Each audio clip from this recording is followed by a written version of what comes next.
The moment you open your mouth to explain yourself, you have already lost. Picture it. The accusation lands, a subtle jab at a dinner party, a questioning of your competence in a meeting, a lover twisting your words. You feel the heat rise in your chest. The cortisol spikes. Your brain screams that you are being misunderstood, that the truth is being distorted, that you must correct the record immediately. So you speak, you clarify, you justify, you offer context. And in that exact second, you have handed them your throat. Because the world does not judge you by the truth of your words.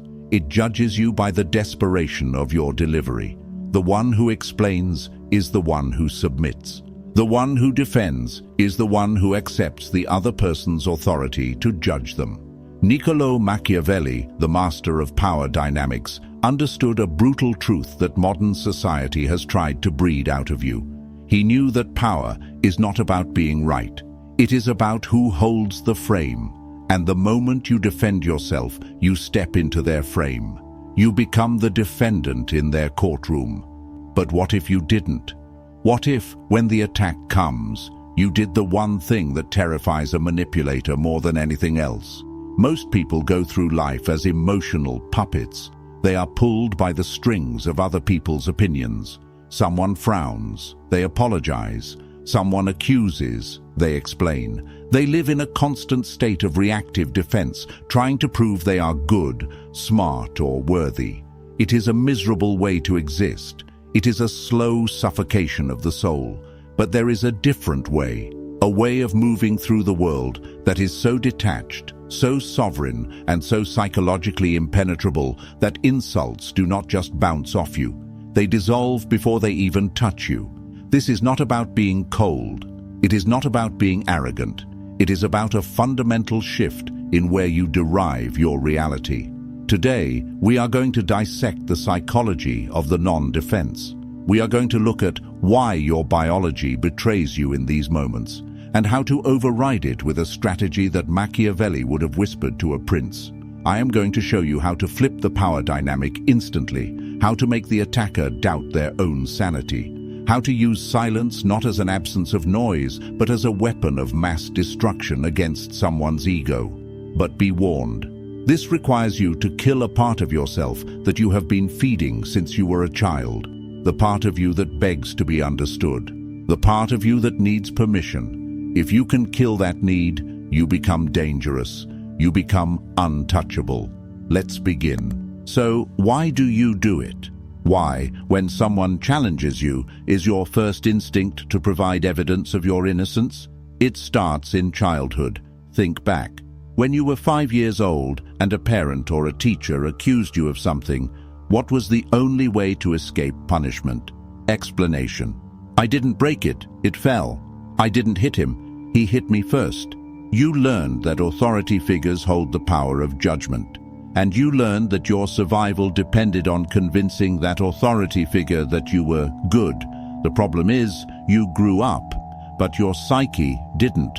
You are walking around the world projecting that authority figure onto everyone you meet. Your boss, your partner, the stranger on the internet, even your enemies. When you defend yourself against someone, you are subconsciously saying, "You are the judge, I am the child. Please accept my plea so I can feel safe again." It reeks of weakness. And human beings, primal as we are, can smell that scent of submission from a mile away. Machiavelli wrote, "It is much safer to be feared than loved." Now translate that to modern social dynamics. It is much safer to be respected than understood. When you rush to defend, you are prioritizing being understood over being respected. You are saying, "Please get me. Please see my intent." But a king does not explain his decree to the peasant. A lion does not explain its hunt to the gazelle. The moment you start rambling, giving reasons, showing texts, bringing up past events to prove your point, you have signaled that your internal stability depends on their agreement. You have given them the key to your house. And once they have that key, they can trash the place whenever they want. This is the trap of the validating self. You believe that if you just explain it clearly enough, they will say, "Oh, I see now. You are right. I was wrong. How often does that actually happen? Almost never. Because the attack was never about the facts. It was about the power. They didn't accuse you because they wanted the truth. They accused you to see if you would jump. And you jumped. The first step to becoming untouchable is to realize that the courtroom does not exist. There is no judge. There is no jury. There is only you and your perception of reality. When you stop treating other people like judges, their accusations stop sounding like sentences. They start sounding like opinions. And opinions are just noise. So, what happens when you don't jump? Imagine the scenario. Someone throws a verbal spike at you. You're being incredibly selfish right now.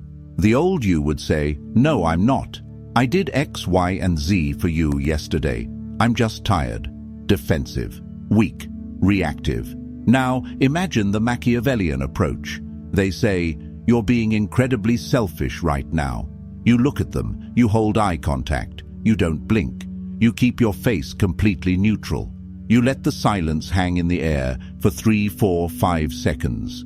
Do you know what happens in that silence? It is a psychological vacuum. The human brain is terrified of silence during a conflict. It signals a rupture in the social fabric. It signals that the other person is not playing the game. When you stay silent, you are mirroring their energy back at them. You are forcing them to sit in the tension they created. Usually, they will start to crumble. They will speak again to fill the void. I mean, you're not always selfish, but just right now. Why are you looking at me like that? They start defending themselves against your silence. The power has flipped. This is the grey rock method taken to a weaponized level. You become a void. A void cannot be attacked. You cannot punch mist. You cannot cut water. By refusing to provide the resistance of a defense, you cause their attack to pass right through you and unbalance them.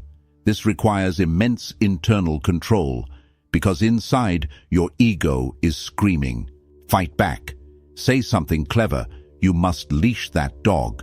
Machiavelli knew that the most powerful person in the room is the one who cannot be read. If you defend, you reveal your values. You reveal what hurts you. You reveal your buttons. "I'm not stupid," you shout. Now they know your insecurity is intelligence. "I'm not a bad person." Now they know your insecurity is moral standing. Silence reveals nothing. It is a dark mirror. And when they look into it, they only see their own aggression reflected back. And it makes them uncomfortable. It makes them feel judged. Which is ironic, because you haven't said a word. Sometimes silence is not enough. Sometimes the situation requires words, but never defensive words. If you must speak, you never push back against the force. You pull it. You use the aikido of conversation. There is a concept in dark psychology called agree and amplify. It creates a state of cognitive dissonance in the attacker. If someone accuses you of something absurd, defending yourself validates the absurdity. It suggests the accusation is serious enough to warrant a response. Instead, you lean into it. You exaggerate it until it becomes a caricature. Attacker. You are so obsessed with money. You're greedy. Defensive. You. No, I'm not. I just want to provide for my family. Boring. Predictable. Weak. Machiavellian. You. You caught me. I actually swim in a vault of gold coins like Scrooge McDuck every Tuesday. It's terrible for my back. You say it with a flat face or a slight amused smirk. What have you done here? You refused to be insulted. You proved you are not insecure about the topic. You turned their serious attack into a joke. You established that you are the one framing the reality, not them. This strips the attacker of their weapon. They wanted to hurt you. Instead, you took their knife and started peeling an apple with it. It signals amused mastery. Amused mastery is the ultimate state of high status. It is the attitude of a parent watching a toddler throw a tantrum. You don't get angry at the toddler. You don't argue with the toddler. You are amused by the drama because you know you are safe. When you defend yourself, you are getting down on the floor and screaming with the toddler. Don't do that. Stand up, look down, smile. Robert Greene, in the 48 Laws of Power, talks about Law 25, recreate yourself. Part of that is refusing the identity others try to thrust upon you. When they label you, they are trying to put you in a box. If you fight the box, you are still interacting with the box. If you mock the box, you dissolve it. You're arrogant. I prefer the term charmingly confident, but sure. You don't care about anyone but yourself. I'm working on it. I'll add you to the list of people I care about next year. It is savage, it is dismissive, and it is incredibly attractive. Why? Because it shows you are whole.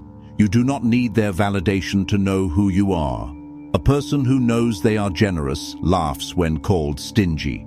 A person who knows they are smart laughs when called stupid. If you are defending, it is because deep down you fear they might be right. And that is the shadow work you must do. Let's go deeper into the philosophy of the interaction. Every conversation has a meta-structure, a hidden architecture. In a conflict, there is usually a judge and a defendant. The judge asks questions. Why did you do that? What were you thinking? Who do you think you are? The defendant answers, I did it because I was thinking that. Whoever is asking the questions holds the power. Whoever is answering is losing status. The most lethal Machiavellian trick is to simply refuse the role of defendant and seize the role of judge. You do this by answering a question with a question, or by analyzing their behavior instead of your own. Them. Why are you always so late? Defensive. You. There was traffic and my alarm didn't go off. Losing. Machiavellian. You. Why does my arrival time affect your mood so deeply? Boom. Do you see the shift? Suddenly, we are not talking about the clock.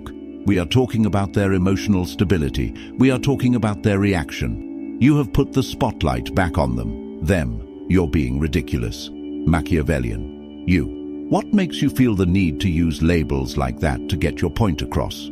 You are psychoanalyzing them in real time. This is infuriating to a manipulator. They want you on your back foot. Instead, you are walking around them, observing them like a specimen in a jar. It's interesting that you perceive it that way. Does saying that make you feel better? You seem very invested in this. These phrases are shields. They acknowledge the sound coming out of the other person's mouth, but they do not accept the content. It is a boundary, a verbal force field. You are saying, this is your stuff, not mine. Keep it.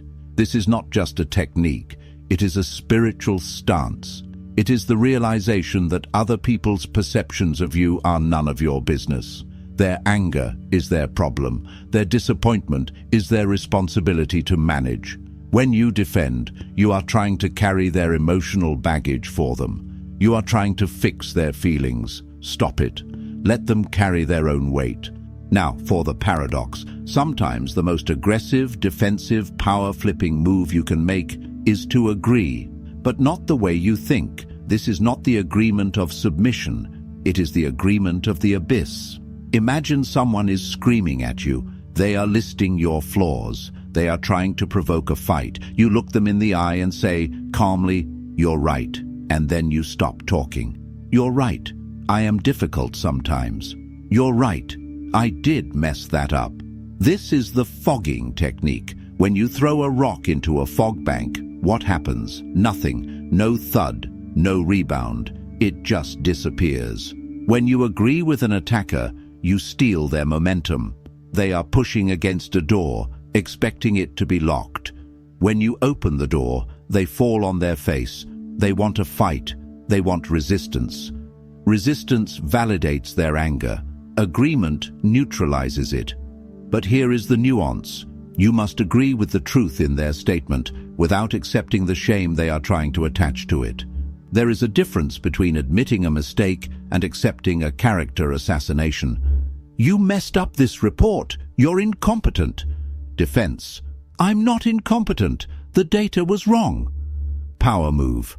You're right. The report has errors. I'll fix it. Notice what was left out. You didn't address the incompetent part.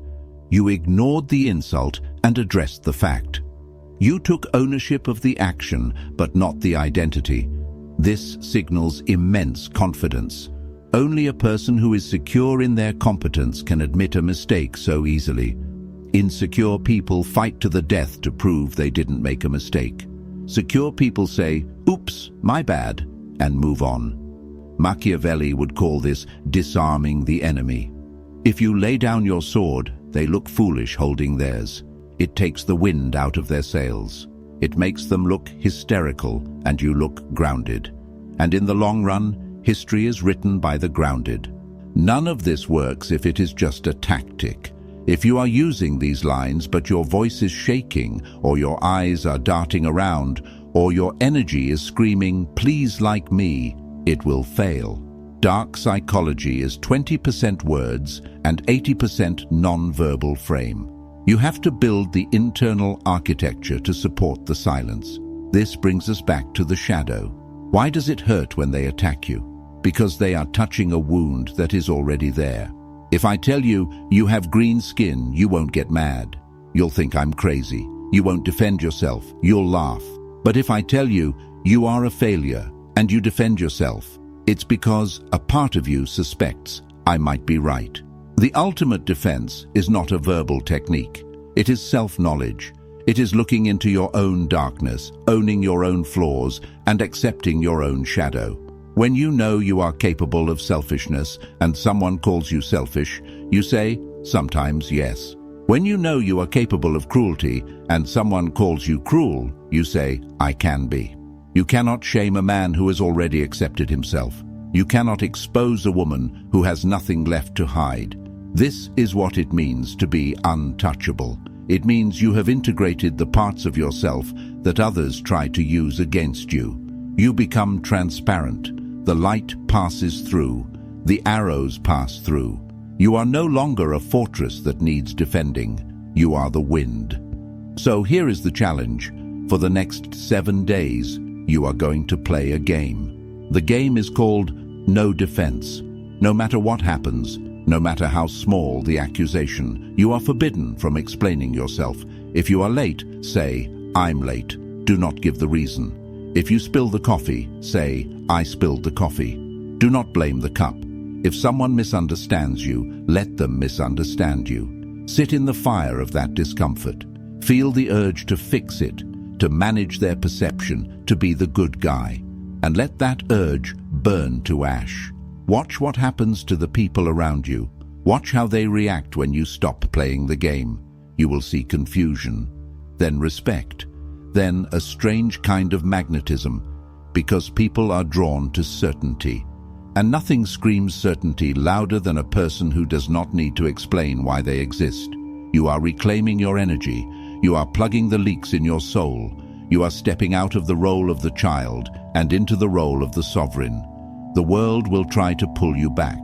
It will try to bait you. It loves a reaction. Don't give it one. Keep your mystery, keep your power, keep your silence. If this philosophy resonates with the darker, deeper part of your mind, the part that is tired of performing for others, then you know what to do. Subscribe. But not because I asked you to. Subscribe because you are done being a prey animal in a world of predators.